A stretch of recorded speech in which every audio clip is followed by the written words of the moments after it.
guys, I hope you are doing well. I am Kaustubh Thakur again welcoming you in this video in which we are going to talk about linear pair as well as some theorems of triangles. So this session is very helpful for the student who are in class 9th, 10th and preparing for any government exams or competitive exam. So if you haven't watched my previous video, please do watch my previous video so that it could be very easy for you to understand whatever I am going to explain you. New to this channel, please do subscribe my channel so that you will get all the updates whenever I will be uploading my next video. So let's go. So first we are going to look about linear pair. इसको मैंने first video में नहीं समझाया था, तो समझिए, इसके बिना आगे समझ में नहीं आने वाला। जैसे एक लाइन है, लीनियर मतलब क्या होता है? लीनियर से रिलेटेड होता है एक लाइन। एक लाइन हमेशा 180 डिग्री फॉर्म करेगा।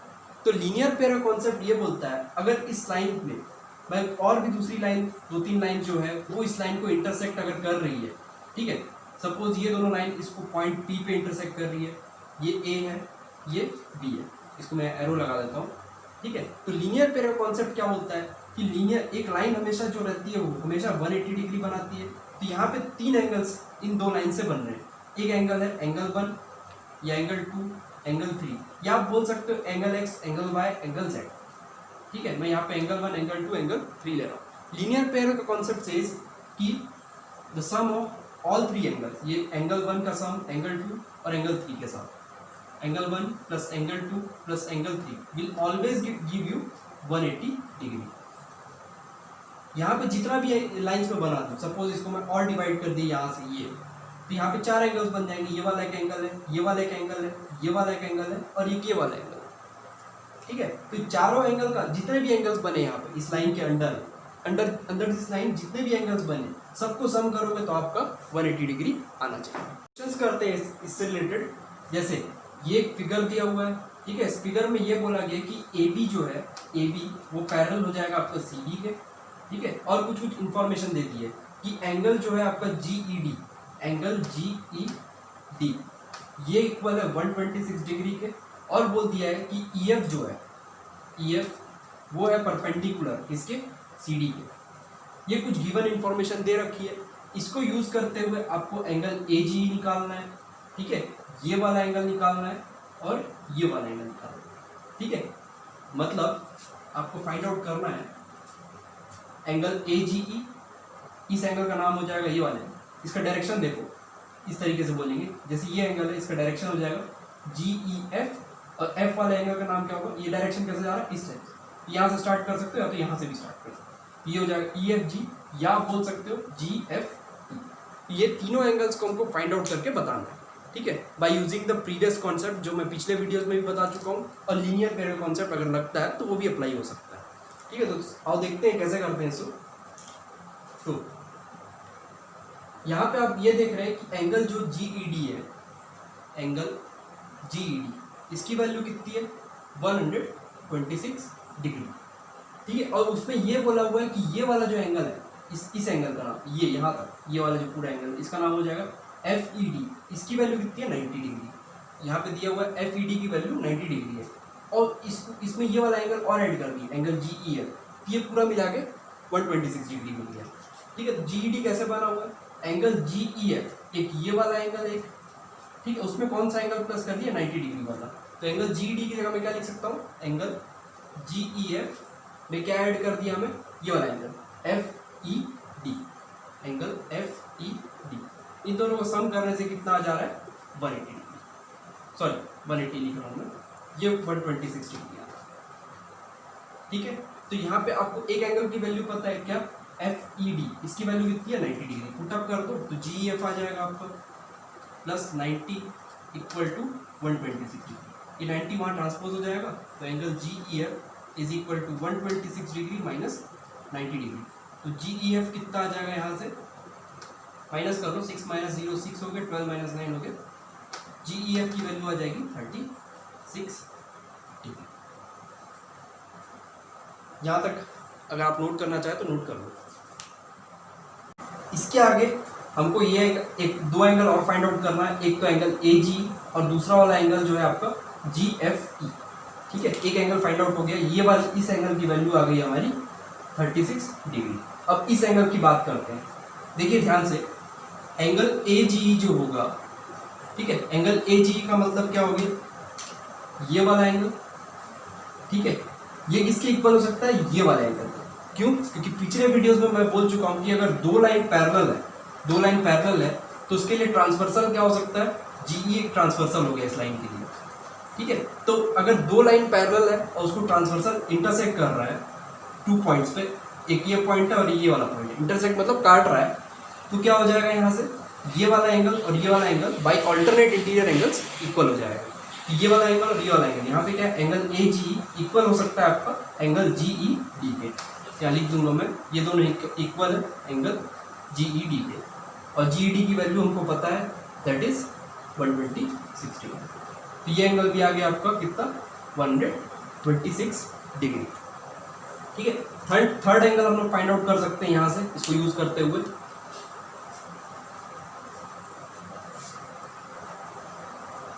तो ये 126 डिग्री आ गया, ठीक है। अब आपको कौन सा एंगल चाहिए, एंगल F चाहिए। तो ये इसके अंदर में आ रहा है, एक ट्राइंगल के अंदर में आ रहा है, ट्राइंगल का नाम क्या है, GFE।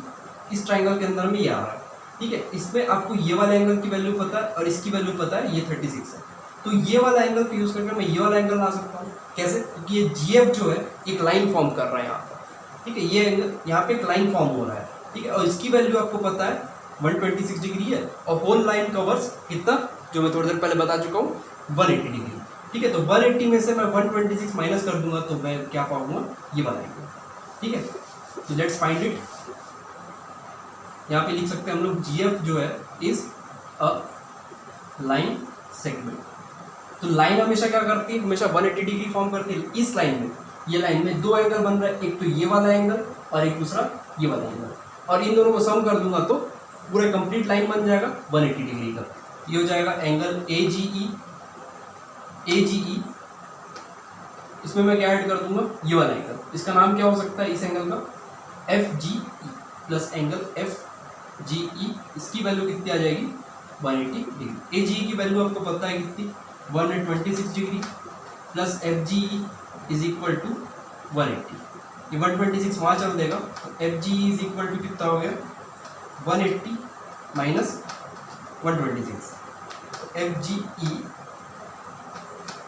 इज इक्वल टू 10 में 6 4 हो गया, ठीक है, 17 में 12 कितना हो गया, ये आ गया आपका 54 डिग्री, ठीक है। अब लास्ट में ये वाला एंगल आ सकते हैं। सो ये 36 आ गया, 54 आ गया, ठीक है। बाय एंगल सम प्रॉपर्टी ये पूरा ट्राइंगल बन रहा है GFE, ठीक है। एंगल सम प्रॉपर्टी के बारे में पिछले वीडियो में बता दिया हूँ, एक बार फिर से देख लेना। क्या होता है एंगल सम प्रॉपर्टी, तीनों एंगल का सम कर देंगे, ये एंगल प्लस ये एंगल और ये वाला एंगल, तो 180 डिग्री फॉर्म होगा। यहाँ पे अंडर इन ट्राइंगल GEF तीनों एंगल को सम कर दो, एंगल G का नाम पूरा ही लिखता हूँ मैं, G का नाम होगा FGE। इसमें मैं सम कर दूंगा क्या, ये वाला एंगल GFE और उसमें सम कर दूंगा ये वाला एंगल, ठीक है। इसका डायरेक्शन ऐसा जा रहा है, इसका नाम क्या हो जाएगा, GEF। Angle GEF is equal to हो जाएगा 180 डिग्री, ठीक है। वैल्यूज पुट अप कर दो, 54 प्लस ये हो जाएगा 36। GFE निकालना है आपको, GFE ऐसे ही छोड़ दो और इसमें ऐड कर दो 36 डिग्री इक्वल टू 180। सॉल्व कर दो एक स्टेप में, इन दोनों को ऐड कर देना, तो ये हो जाएगा 10 8 और 9 90 प्लस GFE इक्वल टू 180। ये 90 वहाँ चल देगा तो माइनस 90 हो जाएगा, 180 में से 90 माइनस कर लेंगे तो GFE की वैल्यू आ जाएगी 90 डिग्री। ये एंगल जो होगा वो 90 डिग्री का होगा, और सबको सम करके देख लो 180 डिग्री आएगा।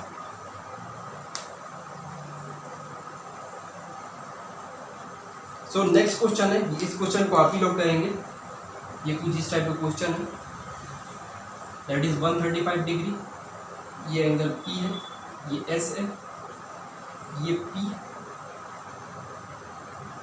D रख दो इसका नाम, T E, ये 110 डिग्री का है। आपको फाइंड आउट करना है ये वाला एंगल। कैसे कर सकते हैं, देखो ये एंगल किसके अंदर आ रहा है, ट्राइंगल में, ट्राइंगल PDE में आ रहा है, ठीक है। तो उसके लिए आपको पता होना चाहिए इस ट्राइंगल में और दो एंगल्स, ये वाला एंगल और ये वाला एंगल, ये दोनों एंगल को फाइंड आउट करके आपको बताना है। ठीक है, ये आप ही लोग करेंगे। देखो यहाँ पे क्या हो रहा है, एक लाइन बन रहा है एस डी, ठीक है, एस डी पे दो एंगल बन रहे हैं, एक एंगल ये वाला दिस एंगल और दूसरा एंगल कौन सा, ये वाला, ये दोनों, इन दोनों को मिला हुआ कितना होगा 180 डिग्री होगा। तो 135 180 में से 135 माइनस कर दोगे तो you will get this angle. इस एंगल की मेजरमेंट कितनी हो जाएगी आपकी 45 डिग्री, ठीक है, और इस एंगल का मेजरमेंट कितना हो जाएगा आपका 90 नहीं होगा 70 डिग्री, ठीक है। तो ये दोनों एंगल इसमें से भी क्या किया 180 में से 110 माइनस कर दिया, इसमें से क्या किया 180 में से 135 माइनस कर दिया, ठीक है। तो ये दोनों एंगल आ गए, शॉर्टकट में किया हो आप लोग, पिछले स्टेप से, पिछले क्वेश्चन से स्टेप वेरीफाई कर सकते हो। ये और ये आ गया, ठीक है। अब एंगल सम प्रॉपर्टी लगा दो ट्राइंगल में, P plus D plus E, तो क्या हो जाएगा 45 plus 70 plus E equal to 180 degree, ठीक है। तो ये पूरी वैल्यूज को सम कर लो, कितना हो जाएगा 5, ये हो जाएगा 11, 180 वहां से आप ट्रांसपोज कर देना इसको और E की वैल्यू आ जाएगी, ठीक है। तो next we are going to look about theorems of triangles. Triangles में कुछ कुछ बेसिक थ्योरम्स है, ठीक है, उसको हम लोग देखते हैं। तो सपोज इस थ्योरम में क्या बोल रहे हैं, sides opposite to equal angles are equal. Suppose this angle, इस एंगल का नाम है x, इस एंगल का नाम है y। ये क्वेश्चन में गिवन है कि एंगल x जो है वो एंगल y के इक्वल है, और सपोज इस ट्राइंगल का नाम है ABC। तो इसमें क्या बोल रहा है कि एंगल x और एंगल y इक्वल है, तो थ्योरम सेज कि sides opposite to equal angles are equal, मतलब कि जो साइड्स होते हैं, ठीक है, एंगल्स के अपोजिट वो इक्वल होते हैं। अगर मान लो दो एंगल्स इक्वल हैं तो उसके अपोजिट साइड्स भी इक्वल हो जाते हैं। तो x का अपोजिट कौन है, यहाँ पे AC है, ठीक है, y के अपोजिट कौन है, यहाँ पे AB है। अगर ये दोनों एंगल इक्वल है आपस में, एंगल x और एंगल y इक्वल है, तो यहाँ से क्या हो जाएगा AB जो होगा वो AC के इक्वल हो जाएगा। ये थ्योरम का मीनिंग है। अगर दो एंगल्स इक्वल है तो उनके अपोजिट साइड्स भी इक्वल हो जाएंगे, ठीक है। तो ये बेसिकली कोई थ्योरम नहीं है, बस बेसिक रूल है एक, इसको मैं ऐड कर दे रहा हूँ क्योंकि पहले बताना भूल गया मैं। ये क्या होगा, सपोज ये ट्राइंगल है, ठीक है, इस साइड का नाम सपोज ये A है, ये B है, इसका मेजरमेंट इसका C है। तो theorem says the sum of two side should be greater than the third side. अगर मान लो कोई भी दो साइड ले रहा हूँ, सपोज मैं साइड ले रहा हूँ A और C, तो इसका सम करूंगा मैं, तो ये ग्रेटर होना चाहिए B के, तभी ये ट्राइंगल होगा, अदरवाइज ये ट्राइंगल नहीं होगा। अगर ऐसे ये कंडीशन को सेटिस्फाई नहीं कर रहा तो ट्राइंगल नहीं होगा। और मैं ये ले सकता हूँ कि A और B को प्लस कर दिया, A और B को प्लस कर दिया, ये ग्रेटर होना चाहिए किसके, C के। या और एक की कंडीशन बना सकता हूँ कि B और C को ऐड कर दिया तो ये किसके ग्रेटर होना चाहिए, अपोजिट साइड A के, जिसको नहीं लिखा। अगर ये ऐसा ये सेटिस्फाई कर रहा है then it is a triangle, otherwise नहीं।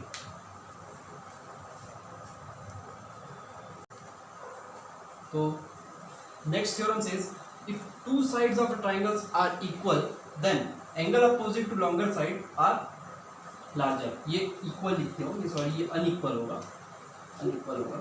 पिछला थ्योरम में हम लोग आ गए unequal, ये इक्वल नहीं होगा। मान लो अनइक्वल नहीं होगा मतलब क्या होगा, एक छोटा होगा एक बड़ा होगा। सपोज यहाँ पे ये A है, ये B है, ये C है। इफ क्वेश्चन इज गिवन कि A जो है वो क्या है, ग्रेटर देन B है, ठीक है। तो उस केस में क्या होगा, अगर A बड़ा है B से, B छोटा है मतलब उसका, तो क्या मतलब होगा, if two sides of a triangle are unequal then the angle opposite to longer side is larger. मतलब क्या होगा, यहाँ पे कौन बड़ा है, A बड़ा है, तो इसके अपोजिट में जो एंगल है, अपोजिट में कौन सा एंगल है, ये वाला angle, this angle, it will be larger than this angle. Suppose इस एंगल का नाम है x और इस एंगल का नाम है y। यहाँ पे क्या बोल सकते हैं हम लोग कि x जो होगा वो y से बड़ा होगा, और इसका वाइस वर्सा भी बोल सकते हैं। सपोज ये एंगल अगर x, क्वेश्चन में अगर उल्टा भी दिया होगा कि here angle x is greater than angle y, तो इसका क्या मतलब होगा कि उसके अपोजिट में जो साइड है, साइड कौन सी a, वो क्या होगी, ग्रेटर होगी b के, ठीक है। तो वाइसा वर्सा भी हम लोग कर सकते हैं, यहाँ पे और ऐड कर सकते हो आप, और वाइसा वर्सा।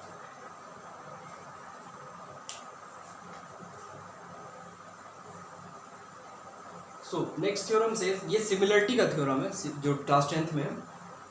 If a line drawn parallel to one side of a triangle, एक ट्राइंगल बना लो, ठीक है। सपोज यहाँ से मैं एक लाइन बना दिए ये डी, क्वेश्चन पढ़ लेते हैं पूरा समझ में आ जाएगा।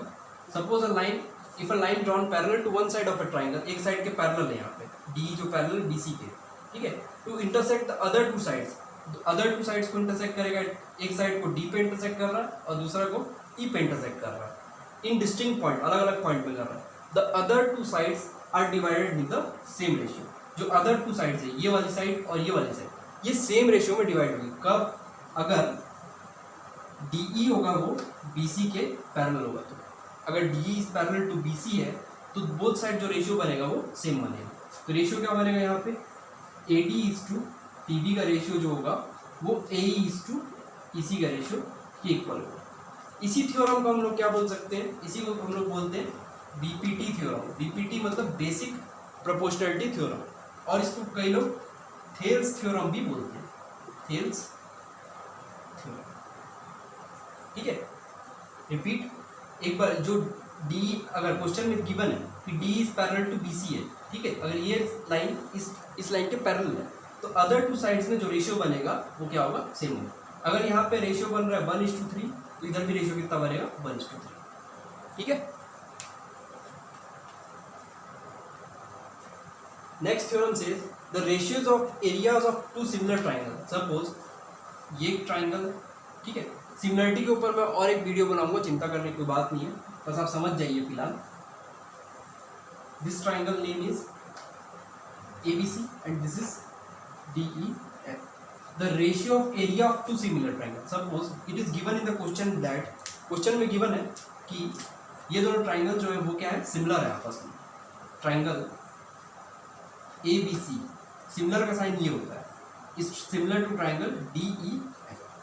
ये दोनों ट्राइंगल आपस में सिमिलर है तो रेशियो इन दोनों का होगा, किसका रेशियो, एरियाज का रेशियो। एरिया ऑफ ABC का रेशियो किसका निकालूंगा, एरिया ऑफ DEF, ये किसके इक्वल होना चाहिए, is equal to the square of the ratio of their corresponding sides. Square किसका, स्क्वायर करस्पॉन्डिंग साइड। सपोज मैं यहाँ पे AB ले रहा हूँ तो AB का करस्पॉन्डिंग कौन है, उसके सेम पोजीशन वाला, सेम पोजीशन में कौन है, DE है। अगर AC लूंगा तो उसके करस्पॉन्डिंग कौन है, DF है। BC लूंगा तो करस्पॉन्डिंग कौन है, EF। AD ले रहा हूँ, AB ले रहा हूँ, सॉरी AB, करेक्शन है यहाँ पे, ये B है, मैं D बोल दिया। AB इसका करस्पॉन्डिंग कौन है, D। इसे क्या करना है, स्क्वायर कर देना, ठीक है। तो ये इक्वल होगा किसके, एरिया ऑफ ABC का रेशियो मैं लूंगा एरिया ऑफ DEF के, तो वो किसके इक्वल होगा, AB और DE का स्क्वायर के इक्वल होगा, ठीक है। दिस थ्योरम सेज, और मैं इसके आगे ये भी लिख सकता हूँ कि AC और इसका AC का करस्पॉन्डिंग क्या है, DF, इसके स्क्वायर के रेशियो को, और हम लोग बोल सकते हैं BC और EF के रेशियो के स्क्वायर के इक्वल भी ये होगा, एरिया ऑफ ABC और area of DE। So I hope guys you all understood this topics, जो मैंने जो थ्योरम के बारे में बताया। इसके ऊपर और भी वीडियोस बन सकते हैं, लाइक कॉन्ग्रुएंसी और सिमिलरिटी। इसको मैंने इस वीडियो पे नहीं लिया है, ठीक है, वो नेक्स्ट वीडियोस में मैं कवर करूँगा, ठीक है। और आपको किसी भी टॉपिक्स पे वीडियो चाहिए या इस वीडियो से रिलेटेड कहीं भी डाउट है तो आप कमेंट बॉक्स में कमेंट कर दीजिए, सो दैट मैं आपकी क्वेरी को वहीं पे सॉल्व कर पाऊँ। Thank you guys.